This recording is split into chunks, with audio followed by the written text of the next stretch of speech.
Okay, so this is our session where, obviously throughout the day, we've been getting a lot of questions on the marketing rule. I think every time I've participated in these webinars, just tons of questions. So we thought it'd be helpful to set aside a lot of time here just for folks to be able to ask questions. And we've assembled sort of a team here of experts for you to try to answer some of these questions. So just based on who's up in front of my screen here, Mark Perlow, who's a partner at Dechert. He's based out of the West Coast. So thank you, Mark, for being here. Joining him is Alpa Patel, sorry, the Kirkland Ellis, sorry. And I think you're based in Chicago now, right? I am now, thanks. Okay. And Mike, and I know this because I knew Alpa really a long time from the SEC, so I still want to sort of remember her from her days there, but no longer. And Mike McGrath from K&L Gates, based out of Boston. So thank you guys for being here and agreeing to answer these questions. And so really, there's no format. It's just really open-ended. I did get some questions on the last panel that I try to cut and paste over, and if folks aren't able to ask them now, I'll try to address some of them. But I'm just going to open it up now, and folks, please feel free to unmute yourself and ask away.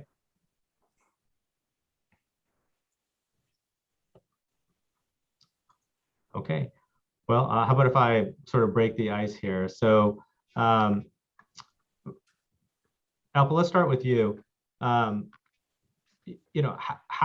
will some of the changes in the rule affect placement agreements for private funds? Thanks, Sanjay.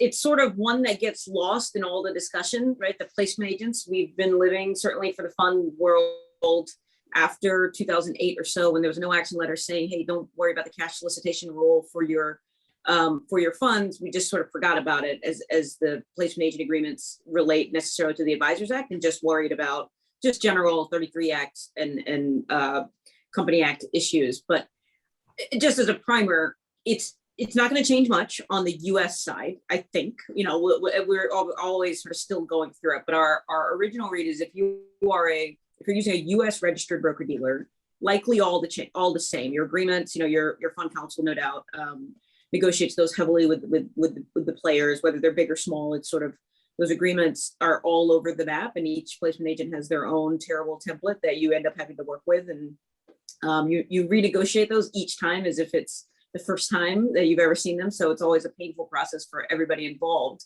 But effectively, there's no separate disclosures because of the rule, and that's where I think we would worry. And I'll make a contrast in a second. Unless you have retail clients, retail investors coming into your private funds, but they frankly should already probably be receiving Reg BI disclosure. So it doesn't seem like there's much of a delta there for your US investors, for your US registered advisors. They're also the bad acts or the statutory disqualifications are probably already built into your placement agent docs anyway, because that's required for the 33 Act private placement stuff. Where I think there's going to be movement is non-US BDs. So in the context of actually soliciting abroad, or where we're seeing these guys a lot in sort of setting up fund feeder sponsors. So, Goldman Sachs establishing its own feeder to come into some big name sponsors fund and offering it to their high net worth individuals. There will likely be changes there. There will be changes there. I think we need to make sure sometimes we play loose with the Reg D disqualification requirements if they're non-US BD, because it's a non-US fund. So maybe you're not getting all the Reg D reps. Now we're going to need to make sure we get them, because it's not necessarily under Reg D you need to get them. You would need to get them under the new marketing rule. So there's a broader scope, and we need to revisit placement agent agreements with non-US or non-registered broker dealers. But for your standard broker dealers, it should hopefully be the same. Great, thank you, Alpa. Mark, I guess turning to you, I think the IA advocated for a very long time for the SEC to modernize the rule. One of the pain points that I kept hearing from members is they want to be able to do case studies and sort of reference specific recommendations and explain their investment philosophy. Does the new rule permit that? And if so, what are some of the obligations there? So yes, the good news is that the rule liberalizes and makes more flexible the old prohibition against the inclusion of past specific recommendations unless you provide all of them going back at least a year, which was always a real problem. You know, if you wanted to present case studies, which were always intended to be a focused set of materials. So the SEC, you know, they've replaced the language of past specific recommendations. They call it now specific investments, and they've replaced it with a more flexible, fair, and balanced standard, which really captures, I think, and is intended to represent a high degree of continuity from the guidance and the relief that the SEC staff had provided previously, particularly in the TCW and Franklin Resources no action letters. You know, there's some guidance and discussion intended to pick up on the general principles in those letters. You can show case studies and specific investments if you balance good and bad case studies, or if you use objective criteria to select them, or if they're otherwise chosen from an objective list. The problem really comes if you really want to present a very limited set of case studies, and the best case studies don't obviously fit into the buckets created by the old TCW or Franklin no action letters. You can't obviously balance good or bad case studies with each other, or you want to select them based on what you think best represents your investment methodology, which is subjective, not an objective criteria, not necessarily top 5 or biggest capitalization investments. And here, I think the intent to liberalize is clear in the guidance, but some of the SEC statements in the adopting release go crosswise a little bit. We hope we get more guidance to clarify these points from the SEC, but just to make clear what I'm talking about, there's a statement in the guidance in the adopting release that a case study is not fair and balanced if it presents a profitable investment, but there are unprofitable investments of the same type, without saying what same type means. But at the same time, right after that, literally the next sentence is a statement that a case study will be fair and balanced if you also present the investment performance of the overall portfolio, which, if you think about it, is a pretty good rule for fair and balanced, right? You can't mislead people by saying, look, I've invested in X, say Microsoft in 1979 or Apple in 1999. If you also tell them, here's the performance, they'll be able to put it in context, particularly if they're the sophisticated investors who usually want to see and request the case studies. I've asked the staff about this a couple of times, and I think they're looking for more direction from the commission before they are willing to try to reconcile those two statements. We haven't gotten any guidance yet. So we've got to do this on a facts and circumstances basis until we do get some more guidance. I would suggest you take a close look at whichever case studies you use. If you think that there are similar investments or investments the staff would interpret as similar that are not as positive, you find some way to work them into your narrative. What that looks like, again, depends on facts and circumstances. Wish I could give you more guidance, but I think that's the best we can do for now. So Mike, turning to you, Mark sort of talked about this fair and balanced standard in the context of presenting case studies, but under the new rule, and I think we've talked about in prior sessions, it sort of permeates throughout. I mean, there's a general principle about providing fair and balanced. How should firms go about defining what they consider fair and balanced? I mean, I know you're going to say it's a facts and circumstances, but can you give some sort of guidance to firms on how they should approach this? Yeah, well, I could say it's facts and circumstances and stop there. But I think that's not, CCOs and in-house counsel and ad reviewers that are going to have to grapple with this, and they're going to have to grapple with it soon. So I think that a good framework to think about this is that what is fair and balanced in any particular context should have several inputs. One key input is, what's the audience for the communication? I wish that it had been a little bit more clear in the adopting release, but it is stated in the adopting release that the sophistication of the audience is an input to how to approach whether something is fair and balanced. It would make sense, particularly for firms that have multiple channels into which they market, to articulate in their procedures or in their policies that they will allow certain things in some channels that they don't allow in others.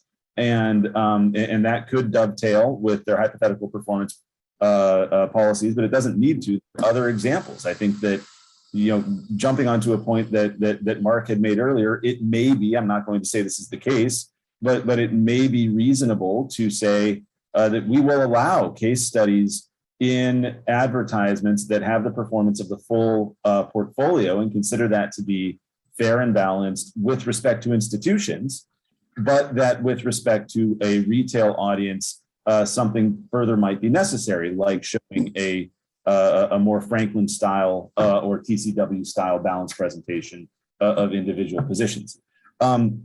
Another thing that firms should be considering writing into these policies and really training up themselves on is the question of prominence and proximity, right?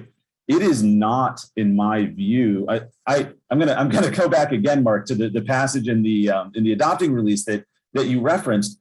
It is not the case, in my view, that a communication that has a case study and also has the performance of the strategy from which it was drawn, it is not the case that that's always going to be balanced. There will be circumstances if the case study is shown on page 3 in a very prominent manner, and the performance is shown on page 88 behind a bunch of risk factors, that's probably not a fair and balanced presentation of the case study. Whereas by contrast, if the case study is shown on the same page, or if the performance of the full portfolio is shown on the same page, that they highlight the Apple investment, that probably is. And managers will need to make that decision for themselves, but they should be considering not just the content in a vacuum, but considering the content in relation to the sophistication of the audience, how close the other information that puts it in an appropriate context is, and how prominently that other information is presented. Thanks, Mike. Mark, you're on mute. Thought I unmuted. Right. I agree with everything that Mike said. I would also point you to the FINRA guidance on Rule 2210, which includes a fair and balanced standard also, which is what the SEC does. They point out you can't rely on this as a matter of law purely. But oversimplifying a little, that guidance stands for the principle that to the extent you discuss benefits, you need to discuss risks, and with the same degree of specificity or granularity that you use to talk about the benefits. So a single high-level benefit, a couple of statements of high-level risk. To the extent you have a lot of detail about the potential upside of an investment or the profitability of it, you need more specific disclosure of risks. So just reminding folks, this is your opportunity to ask our experts questions. So please feel free to unmute yourself and ask away, or you can type them into the chat box and I'll take a look at them there. So please take advantage of this. Yeah, hi. I said this is Andy Epstein with Asset Mark, an investment advisory firm, and in the previous session, the panel was talking about hypothetical performance, and one of the things that was discussed that it was not appropriate, probably not appropriate, to show hypothetical performance to a mass distributed audience such as a website. In our situations, we tend to have most of our communications with investment advisors. So if we created reports that were going to an investment advisors, and those advisors, and it had hypothetical performance, and those advisors were sharing those reports with retail investors, is that a relevant audience that would be appropriate for the intent of the report that showed hypothetical performance? So I'll take this one, guys, if you're comfortable with that. I think Andy, the way that I would approach that is by considering the fact that the retail audience in question is, and you have a reason to believe that it is, speaking with their sophisticated investment advisors about the hypothetical performance in the circumstances that they receive it, right? Yes. So you have a fact here. You have a fact that influences and demonstrates to you the circumstances in which they're going to see that hypothetical performance, and you can use that fact as one reason to believe that it's relevant to them, because I would assume have had conversations with those investment advisors about the types of information that's meaningful to them that they want to share with the retail audience.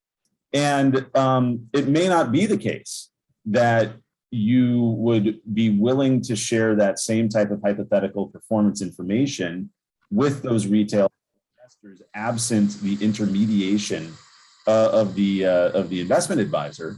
But in this case, if you have reason to believe from the investment advisors that they're actually discussing it and not just pushing it on, that it would absolutely be appropriate to take that into consideration when assessing whether the performance is appropriate to that audience.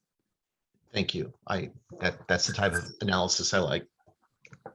But as again, I'll double caution, that doesn't mean that every intermediary relationship you can think only about the intermediary. You need to know that they're actually that the intermediary is there discussing it with the end investor rather than simply redistributing it. Yeah, thank you. Just a quick note, if you are wanting to take credit under CLE, CPE, or IACCP, our first code word is house. Okay. Mike, let's stay with you. I had a question that came in regarding hypothetical performance. The question is, are asset class forecast capital market assumptions considered hypothetical performance? Oh, that's a tough one. I've had some conversations with the staff and with some other attorneys in this area. I will tell you what my view is, and then I'll kind of qualify that a little bit. My view is that they should not be viewed as hypothetical performance, but that is assuming that we're talking about asset class forecasts in the context of true market commentary, right? True market commentary that is not being used to promote a particular strategy isn't an advertisement. And even if it's included in an advertisement, if it's not presented in a manner to suggest that the strategy will perform a certain way, I don't think that would be viewed as hypothetical performance. Now, that's the technical answer. But the practical answer is every time I see this, it happens to be an asset class forecast for, mid-cap growth strategies or an asset class growth forecast for real estate that is presented in the context of selling a real estate fund, or an asset class forecast for direct lending that's presented in the PPM of a direct lending fund, right? And depending on the context of how it is presented, if a reasonable reader might infer that what it really is doing is projecting performance of the investment product, then in that context, it may well be, or at least be considered by the staff as a projection and consequently as hypothetical performance. Alpa, Mark, do you have anything to add to this? I'll agree with Mike in that every time you see that number, it is exactly in that context. It doesn't come up in other contexts, at least every time I see it. So I see that number in my sort of cynicism hat would say that's exactly what it's implying. And so I get worried when I see the connection between me selling my direct lending, fund 3, and in addition to showing, my fund 1 and fund 2 performance, I'm also showing you what the projections are for the overall asset class. I'll tell you what we've typically seen in that context, frankly, is certainly less in equities, but more in credit or real estate, where we've gotten a little bit more liberal in saying you can put in targets here. And the idea is you are measuring your income stream based on the particular asset class. And of course, the SEC has never co-signed that little liberal take of it, but I think the rules now have shifted where we are going to be more open to that. I think every time we signed off on that, or at least sort of didn't object to that, it was with a little bit of heartache, but the rules actually liberalized this conditioning on the thick levels of condition that are required in the rule. But at least where we are talking about targets of Fund 3, that is clearly a hypothetical. And in that context, that's an easy one, right? It's not answering your question about the general asset class, but it does feel like those particular documents are meant to imply the same thing. So I'm with Mike that I get just nervous when I see it, and I would just ultimately end up treating it like hypothetical performance out of sake of worrying that it's going to be too close of a connection. I agree with everything that Mike and Alpa just said. I would just also note that we can expect hypothetical performance in particular to get a high degree of scrutiny from the SEC examination staff after the compliance state, especially since we had 2 commissioners who expressed reservations about hypothetical performance, particularly going to retail investors at the time the rule was adopted, who are now in the majority on the commission. With any facts and circumstances determination, the fact that you are a motivated reader and can reach the conclusion you want to doesn't mean that the SEC staff would reach the same conclusion. And sometimes discretion is the better part of valor. You just may not want to engage in this particular back and forth with them. And okay, I see another question here in the chat box. And Mark, why don't we just stay with you? On our last panel, there was questions regarding Monte Carlo simulations, whether that's hypothetical. So the way the question is phrased, what are people doing about financial planning software that have that type of simulation? Do you have any thoughts on maybe how people should be approaching? Well, I mean, I guess a lot depends about what the software is doing. A Monte Carlo simulation, remember, you're speaking to somebody who majored in words, not in numbers. It is running a series of, for lack of a better word, hypotheticals on a computer. You're running probabilistic studies to see how, under a range of different hypothetical circumstances, investments would perform. I think that's going to be the starting point for any analysis by the SEC staff, that it is hypothetical. If what you're presenting is just the straight up results of a Monte Carlo simulation, I think it's likely that it is going to be treated by the staff as in a similar way to any other type of forecast, and thus as hypothetical. If it's a financial tool, I mean, again, I'm not sure what we mean by software, but if it's an interactive tool that allows, say, a sophisticated investor to plug in their own parameters and run their own Monte Carlo simulations. Remember, there's a carve out in the release that states that those are not actually advertisements. But without knowing more about the software, I couldn't say which bucket you'd fall into. Like, you didn't get a chance to chime in, I think, on our last session about Monte Carlo simulations, or did you? But do you want to maybe touch on this a little bit? Well, yeah, in the prior session, which Mark, I don't think you saw, Lance Dow made a very good point that whether a Monte Carlo simulation is an advertisement and hypothetical performance is going to first depend on whether it's used in the promotional process or used by, in the analytic process, right? It's not that the simulation itself is one or the other. It depends on how it's used. I think another point that should be made is, and this is something that Lance was getting to, is if we use a Monte Carlo simulation to demonstrate the potential returns of a fund or a strategy, and we show those returns in a manner that makes it appear that a person would think, hey, that's what I can receive, it will be treated as hypothetical performance information, same as the last topic that we were talking about.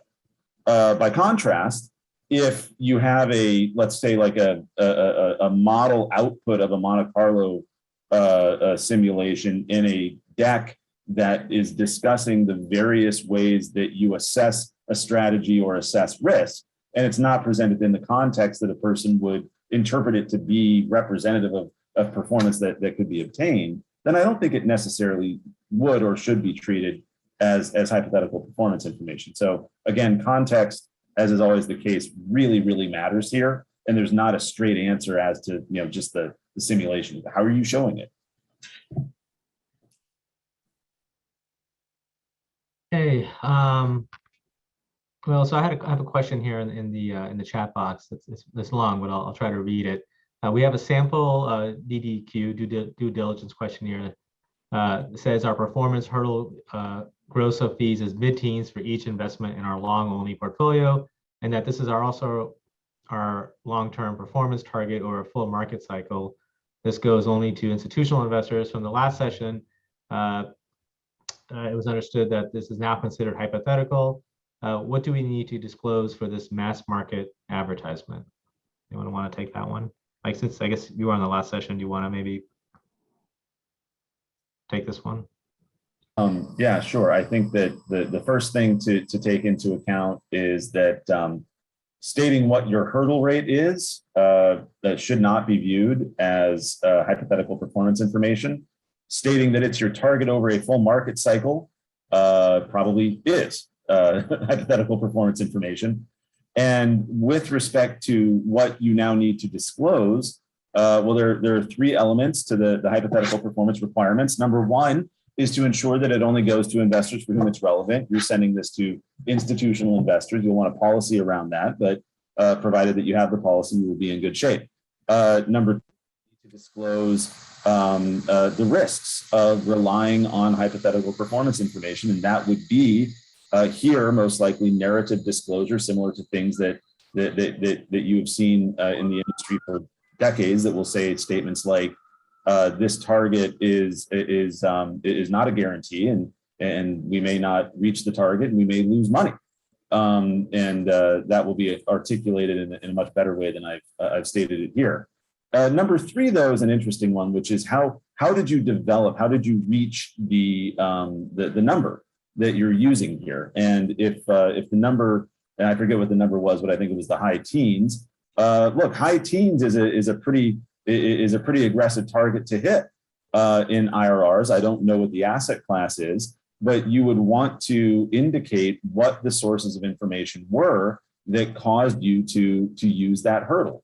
That might make reference to performance of the asset class over full market cycles.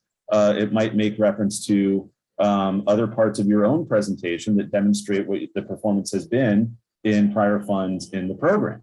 And showing how you reached that number should also be an element of the disclosures that you would add. And I would invite Alpa and Mark to add anything else that they think would be critical here. Yeah, I think, look, the distinction between institutional investors versus mass audience is helpful here, because I think we'd want to hang our hat on the fact that it is only going to institutional investors, and sort of buttressing Mike's point about making sure the policies say that, and that your guys are actually doing that. Like that, those are actually two completely different things, because if it turns out it is going to a broader audience, you lose the argument that this is not to a mass audience, and that is explicitly prohibited in the rule, regardless of all the bells and whistles you can have.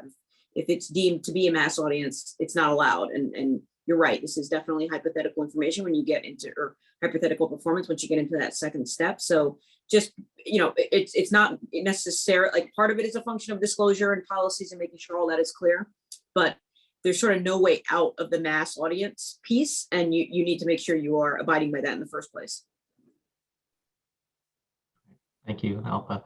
So apparently that was a two-part question. I have the second part here.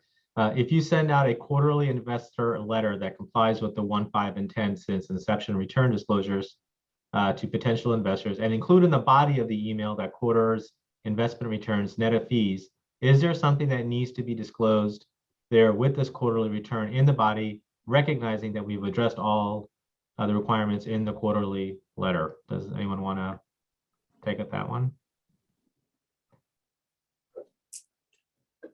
Mike, you're grinning, so I'm gonna pass it over to you. I was grinning because none of the three of us want to touch that one. That's the reason that I was grinning, right? Maybe Mark is doing the better thing by staying stone-faced. Look, this is a really tough question, because it boils down to whether an email plus attachment is one communication or whether they're two communications. And I don't think that, and I don't want to speak for you guys, but I don't think that any of the three of us is ready to come down on one side or the other of that, right? I think that there is a very good argument, particularly when you take into account the discussion of layering of disclosures that appeared in the release, that this manager could say, I have satisfied my 1, 5, and 10 requirement because I have layered the 1, 5, and 10 information into the communication, and the 1, 5, and 10 requirement does not have a prominence requirement built into it, other than that they be equally prominent among all three.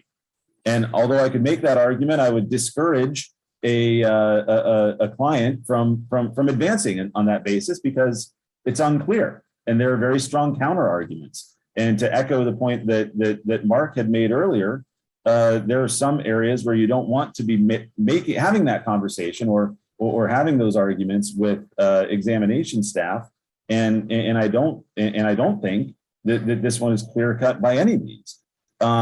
Even if the risk of misleading the end investor seems to be small. So that's a really long way of saying we're not sure, because we're not going to be taking positions as to the specific circumstances when bodies of emails and attachments or multiple attachments represent individual communications for advertisements.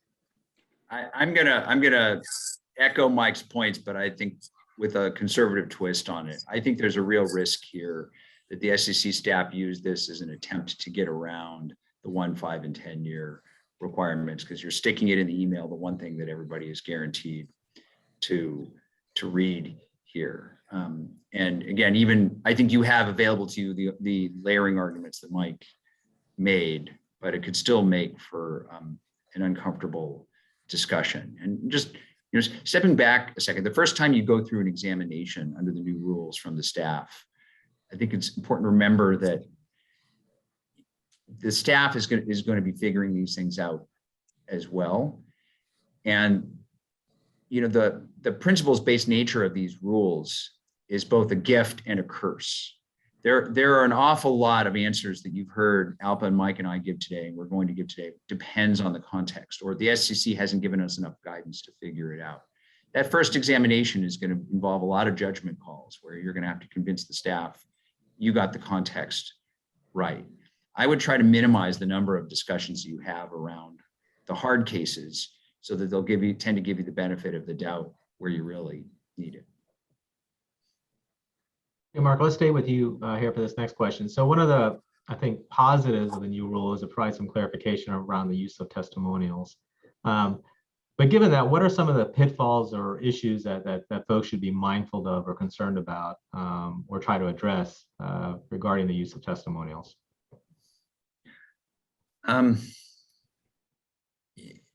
Fair and balanced, I think, is going to be very hard for us to figure out in practice at the start here.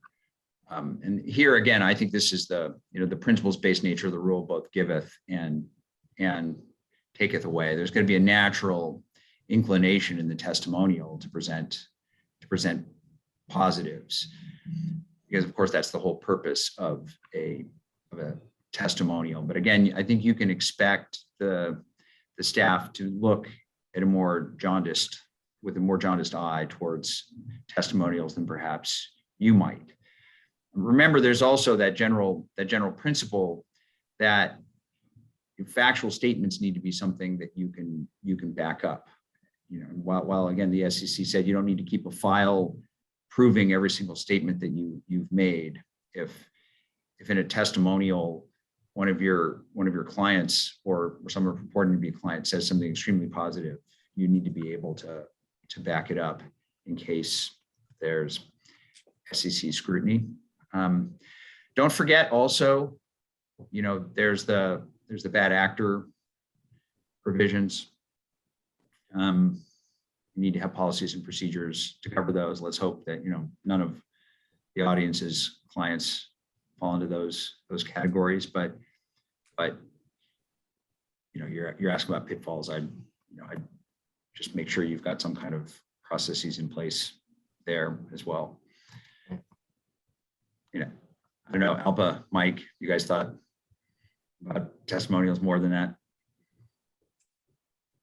Not a ton, to be honest with you. I'm always sort of chuckled by, just the real estate of a rule. The rule is what, 9 pages long, and 3.5 pages are spent on testimonials. And it always strikes me as this that big of a deal for folks. And, I guess generally it is. And I know the SEC staff has over the years certainly issued a lot of guidance in the area. And this was meant to be a liberalizing point where it had taken a really sort of conservative view of what could be deemed a testimonial and just being outright prohibited. So at least permitting it, just recognizing that the SEC at the end of the day is very skeptical of testimonials, right? Just, their history here. So when we are now engaging in testimonials as permitted under the rule, to sort of tread lightly, because it's still, I don't care that the rule itself has changed. You understand where they're coming from and what they see as the general policy concern. So this isn't the area I would feel comfortable taking too many liberal actions.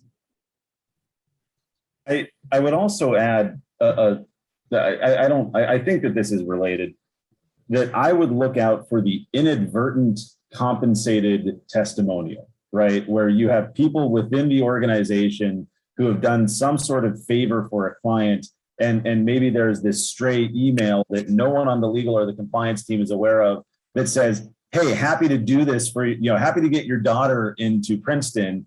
And oh, by the way, next time you're talking to someone who has a lot of money, say something nice about us, right? I think that's something I worry about, because it's really challenging from the perspective of the compliance officer to surveil for it. And I don't know that there's a real way to ensure that it doesn't happen. And the best defense is probably to spend some time talking to training the people in your organization to look out for this, and that you can add that to the parade of horribles that could happen if they're not really attentive to the gifts and entertainments policy. So I'm going to ask you this next question that came in. We have only institutional clients to whom we provide preliminary performance for extracted performance from a private fund. Will we need to provide the full performance for 1, 5, 10 year periods for the extracted performance? That's a good question. I think yes, because the out on the 1, 5, 10, and Mark and Mike, please let me know if you think I'm wrong here. The 1, 5, 10 is talking about the institutional clients, right? It doesn't matter that you're pulling it from a private fund, which is exempted from the 1, 5, 10. So my gut tells me that you would need to abide by that, and that is definitely a difficult proposition. So assuming it covers the extracted performance, covers the full 1, 5, and 10 year. Otherwise, it's through inception. Yeah, another interesting thing here is, because I'm looking at this question in the chat box. It says they're providing that to institutional clients, right? And if this, I can't tell if this is a form of reporting, right? If this is a form of reporting and is not being used to promote or additional funds or services to the clients, it may not be an advertisement at all. But that's a little bit difficult to ascertain from the way that it's asked. So there was a follow-up to that the person put in. So specifically, the preliminary performance is something we agree to provide to certain clients, but for which we don't have all the information from the underlying funds in our private fund. If you are providing this pursuant to an agreement with your existing client and it pertains to the services you're providing the client, that's not an advertisement. And consequently, the 1, 5, and 10 rule would not apply. And I think if Mark, I'm gonna front run Mark in making this point, but by saying, but watch out, because there may be circumstances where your organization gets a little bit loose with that concept, right? It is not reporting to existing clients if you are showing them the performance of strategies that they are not invested in. So don't take this exclusion too far, because you might accidentally trip into advertising. Right. I'm not sure what you mean by the word client. Some people use that loosely to mean investors in their private fund, right? But if these are truly people who have different accounts and you're just letting them know some of what's going on in a private fund they're not invested in, then you're not reporting back on their account. You're providing them extracted performance with respect to a single other portfolio, and that's advertising. Mark, it appears that we're actually having a conversation with this person. They just confirmed, yes, just investors. Yes, right. So you're probably okay. Yeah. Okay, so I don't see any more questions in the chat box. Please feel free to type them in, but let me open it up to folks that want to unmute their lines and maybe just ask the questions themselves. That'd be great.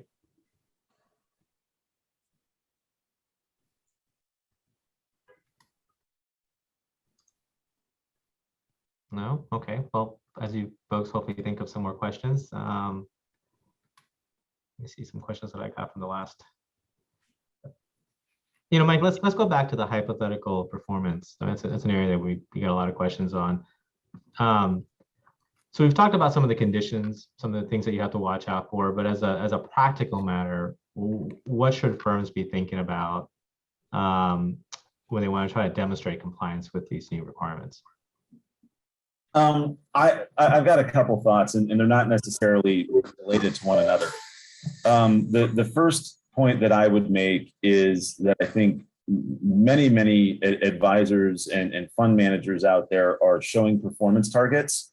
Do not consider them misleading. Do not consider them hypothetical performance, and run the risk of not identifying and recognizing that they have new obligations under this rule, fairly onerous obligations under this rule with respect to performance targets.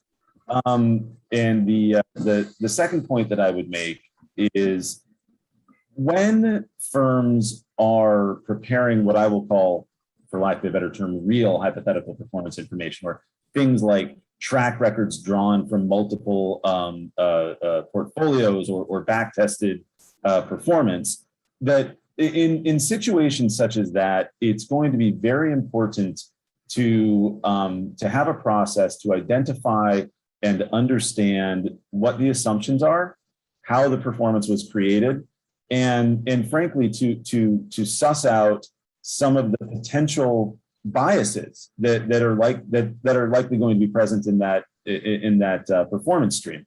And the best way to do that is to have an open line of communications between the legal compliance side on the one hand and the performance measurement or the investment side that's putting together the track records on the other, because echoing Mark's joke from half an hour ago, the people on this call are not the best ones to understand where those biases are expressed in the back tests or the track records, and you need to get some help from the ones who are best situated to find those biases. I also strongly suggest having good records around showing that you asked those questions, got that feedback, and that the disclosure that you draft ties back to records. Because even if it appears to the staff to be a little bit deficient here or there, you can at least show that you went through a reasonable and a robust process to try to find all of those biases, all of those assumptions, to get everything that's relevant disclosed. And that puts you in a much better position than if you just kind of wrote it and there's nothing internal to tie it back to the ones who created the track record. So a pretty long question came in through the chat box. Would you mind reading that one? And while you do, Mark, I want to ask you a question about social media.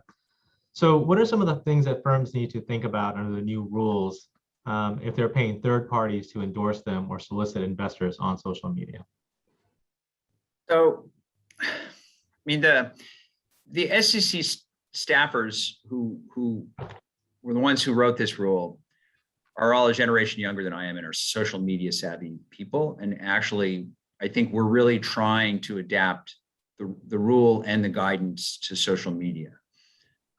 And they were really trying to give firms that live on the internet or live on mobile phones, live in social media of some kind or another, more flexibility with which to conduct their business while still complying with the general principles of the old solicitation rule, which is now the endorsement and testimonial rule. And to give you an example, a problem under the old solicitation rule was that the solicitor, what would now be called a promoter in the new rule, actually had to deliver the required disclosure statement with the conflicts of interest and the compensation actually in it, as well as the Form ADV of the advisor at the time that they made the solicitation. which was clearly a requirement that existed, and lived in a world where people were pushing paper across a table, and didn't make a lot of sense where the people you are paying are bloggers or social media sites or review sites that are writing about your particular service. So those requirements have gone away in favor of more flexible one. The promoter is supposed to provide the general principles of disclosure, their compensation and their conflicts of interest, but it can be in a range of different formats as long as it's seen as being within the context of the endorsement itself. And there's a backup option too, which is that the advisor can also provide the disclosures if the promoter isn't, which can be done through a landing page or a splash page. Somebody clicks through from the promoted site, then you have control over the page that they click through to, or you can if you write your code in the right way. The difficult parts, though, still are that you need to have an agreement in place with the promoter, and that agreement needs to speak towards the things the promoter needs to do in order to comply with its obligations under the rule. And many social media sites are not used to operating in a regulated industry where these agreements actually have teeth to them, and they expect you to follow up. They don't necessarily expect you to follow up periodically and make sure that they're doing what they say they were doing. And I know from experience, like if you look at 10 different social media sites, they will have 10 different disclosures in 10 different places, written in 10 different styles with 10 different degrees of specificity. So there's still a compliance issue there. But I think at least it's a step forward in moving towards a principles-based world. And there's a backup option, which is at the end of the day, if you can control the landing page that they land on your site, you can have the required disclosures there. Thanks, Mark. Mike, let's go back to that question that I asked you to take a look at. You could probably summarize it better than I can. You want to maybe address that question? In some ways, I want to pass it over to Alpa for reasons I'll explain in just a second here. But so the question is, as to gross and net of fee, gross and net performance, does the rule require that each indication of performance be shown gross and net? And this question uses a very good example. It says we show contribution to return of securities or performance attribution, where on a security by security or a holding by holding basis, we see how those securities performed as against the index or some other benchmark to show which ones performed well. And the question finishes up: do we anticipate that the SEC expects portfolio level advisory fees to be attributed to each portfolio security? And the answer is, right now, I hope not, but I think so, right? Because performance is very broadly defined. And what is being described here is an expression of performance of the advisor. Now, the reason that I mentioned that Alpa might have some points of view on this are that Alpa, K&E by reputation and in fact has a lot of private equity fund manager clients, and private equity managers like to show the performance of individual assets on a page that then shows the aggregate performance, and show those on a gross basis, and then show the full fund gross performance and the full fund net performance. And I'm interested to hear your views on, what do we do in that scenario? Because these are really two sides of the same coin. Yeah. And the difference is, you're right. If you think about your typical private equity fund, that table has maybe 12 to 15 companies, right? And it's the same table in literally every document I ever see. Insert name here, same metrics across the board. And at the bottom, there's a row aggregating gross, and then another row aggregating net. So we have sort of thought through this issue of, in that table, are we also going to now add a row for each investment that says net, some fake number of net there? I am leaning towards no, in the idea of the over on that same page, same prominence, literally 15 rows below, there is going to be the overall net performance of the fund. Where that my answer differs a little bit, which may actually be relevant to this scenario where you're talking about contributors or an extracted portfolio So in my world, if you're saying show me all your healthcare deals across your 3 funds, and I give you the gross. Right now, we always only give the gross, and then I talk to my finance brethren at the client, and they say I can't possibly calculate net and net based on the carry or the management fee. That's just not how we do it. I can't do 2 and 20 on each individual performance because it ties to the overall performance of the fund, the way our distribution works. My answer to that is actually different. Like, I think when we're talking about a full portfolio and you've got all 15 items, I don't think we need to go to the point where you need to say, here's an arbitrary net number for each one, when I've given you the real net number for that fund.